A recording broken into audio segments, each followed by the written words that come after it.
മന്ത്രിമാരുടെ പ്രസംഗം കേൾക്കാൻ നിർബന്ധിച്ച് കുടുംബശ്രീ പ്രവർത്തകരെ കൊണ്ടുവരരുതെന്ന് ആവർത്തിച്ച് തദ്ദേശ സ്വയംഭരണ വകുപ്പ് മന്ത്രി കെ.എം. ഷാജി. ഇക്കാര്യത്തിൽ കുടുംബശ്രീ പ്രവർത്തകരെ ഒരു തദ്ദേശ സ്ഥാപനവും നിർബന്ധിക്കരുത്. താൽപ്പര്യമുള്ള വനിതകൾ വന്നാൽ മതി. വനിതകളെ ബുദ്ധിമുട്ടിച്ചുള്ള ആളെക്കൂട്ടൽ പരിപാടി വേണ്ടെന്നും ആളെ കൂട്ടാൻ വേറെ മാർഗം നോക്കണമെന്നും മന്ത്രി കെ.എം. ഷാജി പറഞ്ഞു.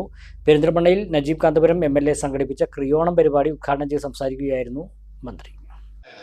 നേരത്തെ നജീബ് പറഞ്ഞ പോലെ ഞാൻ ഇവിടെ ഈ പരിപാടിയിൽ നിന്നുള്ളതിനൊക്കെയല്ല ഞാൻ പറഞ്ഞിരുന്നത്. ഈ അംഗൻവാടി ടീച്ചർമാരായാലും കുടുംബശ്രീയുടെ ആളുകളായാലും ഹരിതകർമ്മസേനയായാലും ഇവരൊക്കെ ഞാൻ എപ്പോഴും കാണും. ഞാൻ പറഞ്ഞല്ലോ, പഞ്ചായത്ത് മെമ്പറൊക്കെ ആയിട്ട് നിൽക്കുന്ന അന്ന് പിന്നെ കുടുംബശ്രീയൊന്നും ഇല്ല. പിന്നീട് ഈ കുടുംബശ്രീയൊക്കെ വന്നപ്പോൾ ഞാൻ അധികം കാണുന്നതെന്ന് വെച്ചാൽ എല്ലാ മന്ത്രിമാർ വരുമ്പോഴും ഈ സാധുക്കളെ നിർബന്ധപൂർവ്വം പഞ്ചായത്തുകാർ വിളിച്ചു വരുന്നു. ഈ സാധുക്കളെന്നിട്ട് പ്രത്യേകിച്ച് അന്ന് യൂണിഫോമൊക്കെ പറയും, എന്നിട്ട് എല്ലാവരും കൂടെ സാരിയൊക്കെ ഇട്ട് പാവങ്ങൾ വന്നിരിക്കും. ഇതൊരു നിർബന്ധപ്പെട്ട പണിയാണെന്ന നിലക്ക് മന്ത്രിൻ്റെ ബോറം പ്രസംഗവും കേട്ടിട്ട് ആവിട്ട് ഇങ്ങനെ കുത്തിക്കും. ചില മന്ത്രി പറയുമ്പോൾ ഞാനൊക്കെ തന്നെ പ്രസംഗിച്ചാൽ നിർത്തുമോ? അങ്ങനെ പറയും. എന്നിട്ട് ആവി വിട്ട് ഇങ്ങനെ ആ സാധുക്കൾ കേൾക്കും. ഈ പയനൊന്ന് നിർത്തിയാൽ തരക്കടില്ലായിരുന്നു വെച്ചിട്ടാണ് പ്രസംഗം കേൾക്കുക. മന്ത്രിമാരൊക്കെ മനസ്സിൽ ഇങ്ങനെ ശപിക്കുന്നുണ്ടാവും. എന്തിനാ ആളുകളെ വിളിച്ചിരുത്തി ശാപം കേൾക്കേണ്ട വല്ല കാര്യമുണ്ടോ? അതുകൊണ്ട് ഞാൻ എല്ലാവരോടും പറഞ്ഞിട്ടുണ്ട്.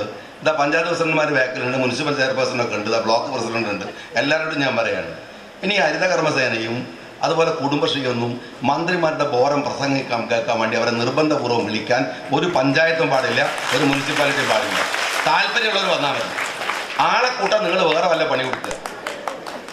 മന്ത്രിമാരുടെ പ്രസംഗം നല്ല പരിപാടിയാണെങ്കിൽ ആളുകളൊന്നും വന്ന് കേട്ടോട്ടെ എന്ന്. ഇതിങ്ങനെ ആളെ നിർബന്ധിച്ചിരുത്തിയിട്ട് ഈ പ്രസംഗം കേൾപ്പിക്കേണ്ട ഒരു കാര്യമില്ല. അതുകൊണ്ടാണ് ഞാനെന്ന് പറഞ്ഞത്. എല്ലാവർക്കും ഒരു എളുപ്പത്തിന് നിന്ന് കൊടുക്കാനുള്ളതല്ല നമ്മളുടെ ഒരു പദവി എന്ന് പറയുന്നത്. ഞാൻ നിങ്ങളോട് സീരിയസ് ആയിട്ട് പറയുകയാണ്. എന്നിട്ട് ഇങ്ങനെ ഈ ലാഗ് ചെയ്ത് കുറേ കാര്യങ്ങൾ പറഞ്ഞ ആളുകളെ ഇടങ്ങറാക്കണം. ഇത്തരം പഠിക്കുന്നിട്ട് പറയും ഭയങ്കരമാണ്. സ്ത്രീകളിങ്ങനെ സമുദ്ധരിച്ച് വന്നുകൊണ്ട് ഈ പ്രസംഗം കേട്ടില്ല. ഞാൻ അറിയാൻ ചോദിക്കുകയാണ്, വെറുതെ ചുമ്മാ പറയുകയാണ്. അപ്പം ഈ ഒരു കാര്യമല്ല, ഇങ്ങനെ കുറേ ഈ എന്താണ് പറയുക, ഈ ജാടകളുടെയും ഇങ്ങനെ കുറേ മലയാളിത്തത്തിൻ്റെ കുറേ വിടുവായത്തത്തിൻ്റെ ഒക്കെ ഭാഗമായിട്ടുള്ള കുറേ രീതികൾ നമുക്കിടയിലുണ്ട്. ഇത് മാറ്റിയെടുത്തേ മതിയാവും.